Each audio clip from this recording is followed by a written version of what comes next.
मार काटो नशा येतो। अरे अरे मित्र, तंबाकू खाने की कैंसर हो तो तंबाकू बनाना ही सजा है। सजा है, सजा है।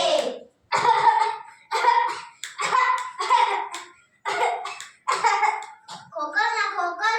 हा माझा मुलगा घरातल्या डब्यातले आणि आपल्या बापाच्या खिशातले पैसे चोरून तंबाखू खायला नेतो। तंबाखूने घर उद्ध्वस्त होतो।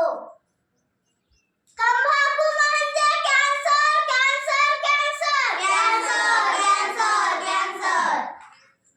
मी डॉक्टर। तंबाखू म्हणजे हळूहळू मारणारे विष आहे। तंबाखूला आजच नकार द्या। मी शिक्षिका। आम्ही तर लहान